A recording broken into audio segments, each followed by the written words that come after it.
大家好，欢迎来到我的频道 Zoo DIY。这个是我刚刚 finish 的一个 project， 一个项目的悬浮式的储物书架，是在钢琴的旁边，用来放琴谱和其他的一些用具。有一个格架呢放在钢琴的旁边，用来装这个 LED 的照明灯。橡木是一种比较高档的木料，展现出漂亮的花纹。作为这种硬木呢，它永远不会落伍。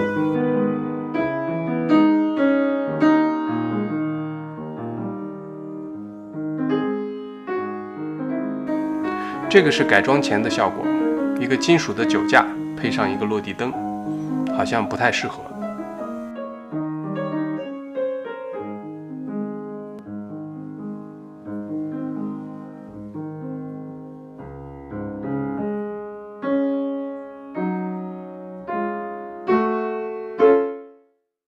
这个是我用到的材料 ，Amazon 上购买的这种金属的支架，我买了2个 pack， 一共6对支架。为了配合它，我买了3块4英尺长的橡木木板。橡木是比较贵的一种木料，一般呢用来制作比较高档的家具。这样一块板材呢，一块的价格在70多加元，所以还是蛮贵的。所以在操作的时候呢，一定要非常小心，如果咔错了就很可惜。这个呢，我把它垫高一点，锯片呢可以从这儿走，不至于卡到这个桌面。夹的时候呢，要注意不要直接夹到这个 oak 上面，拿一块板子保护一下。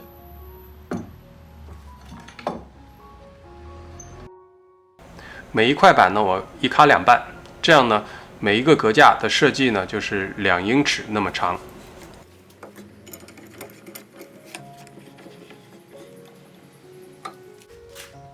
确保它不要动。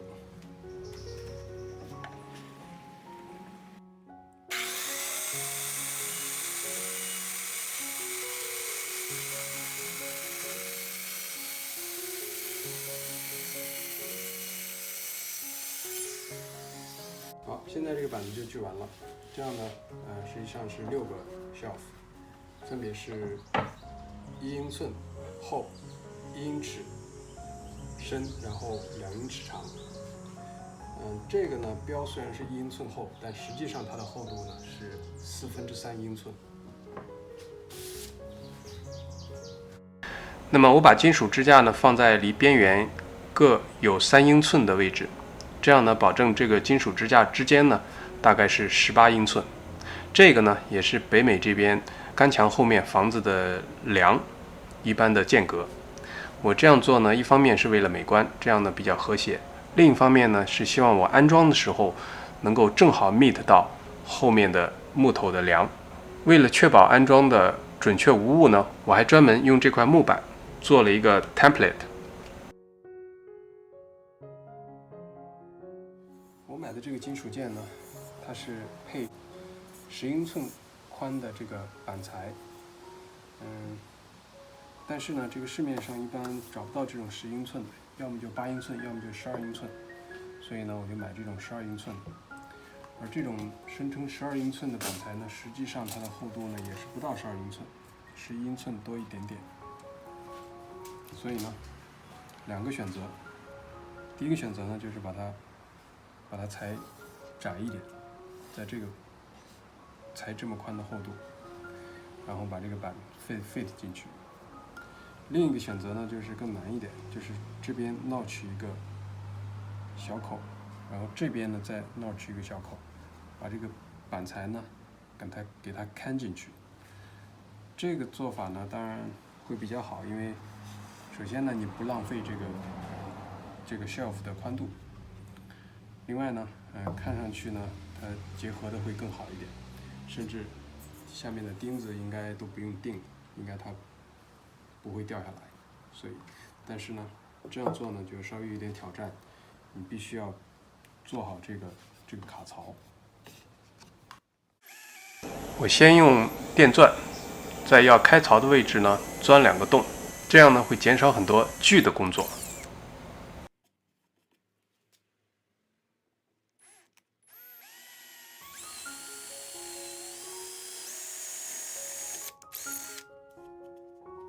我用 Jigsaw 沿着边缘锯2个缺口，这样可以轻易的把这块木头把它拿下来。现在呢是细活，需要用这种宰子一点一点的把这个多余的木头呢把它宰掉。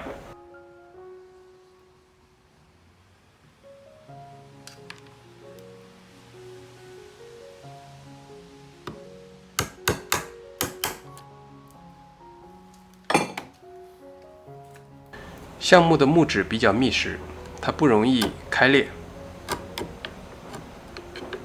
这个呢，可以说是它的一个优势。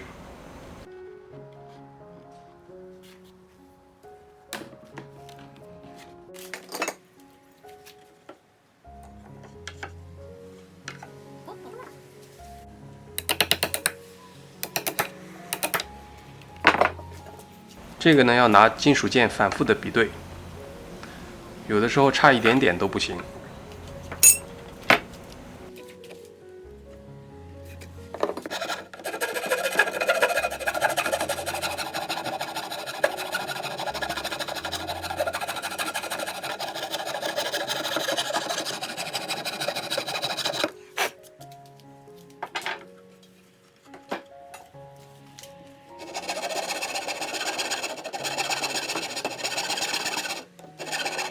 由于是手工打造，所以不能保证每一个槽呢尺寸完全一样，只要能 fit 进这个金属件就可以了。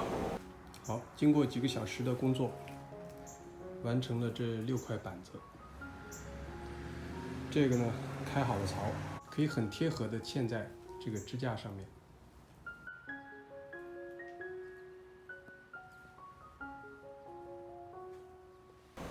橡木即使是未经处理过，也已经展示出美丽的木纹，这个也是我选购它的主要原因。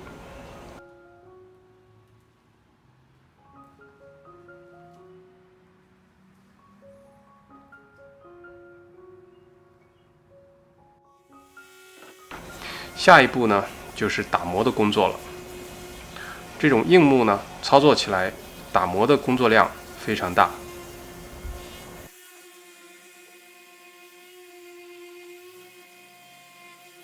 有任何的不完美的地方呢，其实都是通过打磨来纠正的。例如有一些地方稍微有一点 split， 就是通过打磨把这个表面把它磨平就可以了。即使有的地方被打磨的有点凹陷也没有关系，只要它的过渡是平滑的，就不会有任何问题。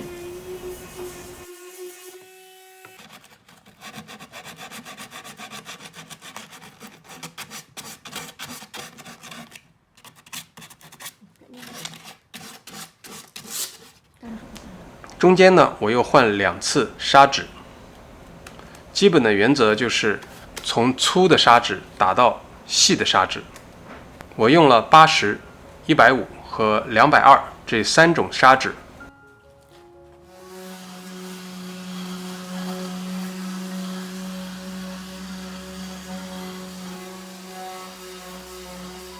这是打磨完毕的木板，现在开始准备表面的 finish 了。我用的是 Watco 的 Tung Oil， 其实也就是中国传统家具表面 finish 所使用的桐油，原产自中国的西南地区，例如四川、广西和云南等地。这种 Tung Oil 呢，最近呢在世界上非常的风行，很多高档家具呢都采用它来作为表面的 finish。打开之前，我先充分的摇晃。这个和一般的油漆的区别之处就在于，它不是用刷子来刷的，而是用一块不会掉毛的布，把这个油呢均匀的擦到这个橡木板的表面。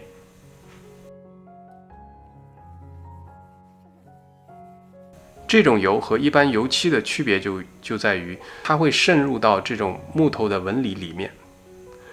而不像一般的油漆呢，它不会渗入到木纹里面，它只会在表面形成一层薄膜。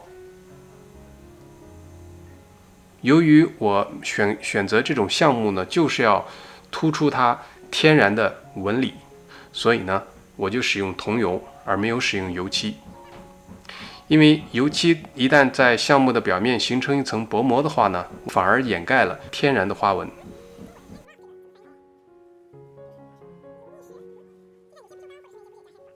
薄薄的擦一层桐油，纹理呢就更加明显，非常的漂亮。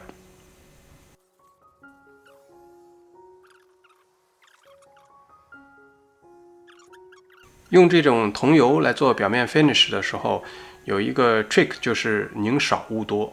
因为任何这种多余的油呢，实际上它干了以后呢，也会形成类似表面薄膜一样的东西，这个是我要避免的。所以呢，在第一遍擦拭这个桐油之后，隔15分钟呢，要再用一块干净的布，把它再使劲的擦一遍。目的呢，就是要去掉所有多余的油，这样呢，这个表面呢会非常的光滑。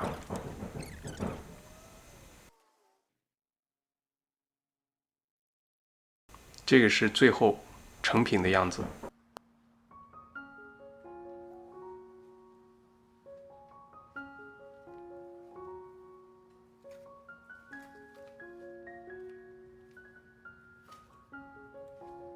非常的美观。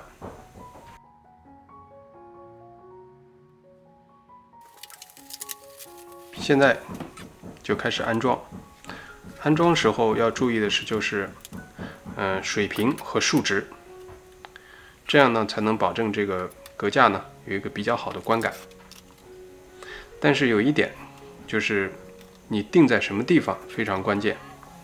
当然最好呢，就是要定到干墙后面的木梁上面。这个呢，有的时候是可遇而不可求。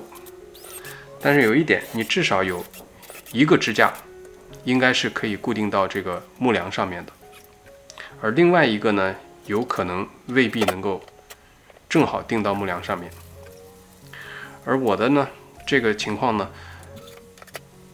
有一边是正好在木梁上面，那么另一边呢插一丝。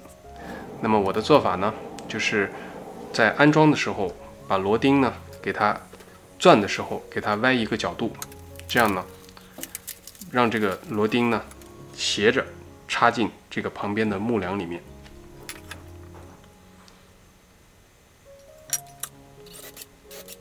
每一个钉子眼呢，我都会用那个木头的 template 来比对一下，确保呢是完全的 fit。如果不 fit 的话呢，你这个支架呢跟这个木板很可能是不配对，这样呢安装就会出问题。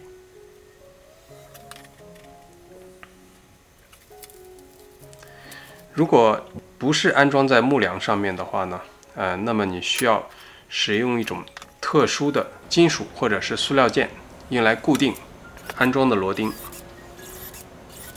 这个呢，我会在下面放一些产品的链接，供大家参考。这种螺钉的加固件呢，有多种多样。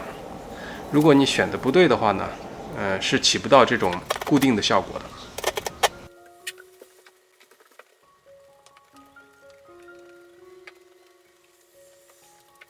在装木板之前呢，把有一些钉子呢给它松一下，让这个支架有一些活动的空间，这样装木板呢相对会容易一点。把木板装上去以后，我再把这个支架的螺丝呢把它上紧。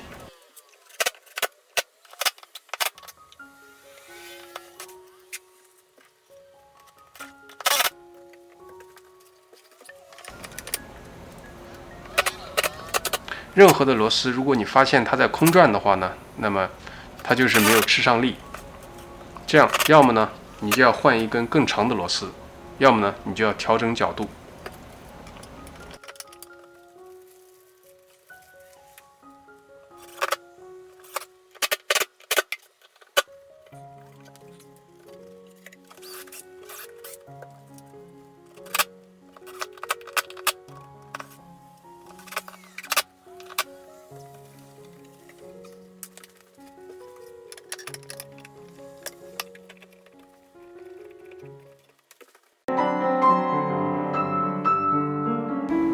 好了，这样一个非常简洁、现代感的储物书架已经安装完毕了。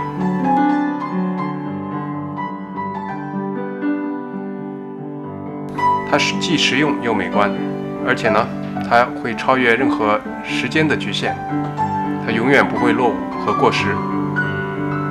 即使是出现磨损呢，那么稍微打磨一下，再上一层油，它又会光洁如新了。希望这期小视频对您有所启发和帮助。如果您第一次访问我的频道或者还没有订阅，请点击订阅按钮并打开小铃铛。如果您喜欢这期视频，请给我一个 thumb up。感谢您的收看，我们下次再见。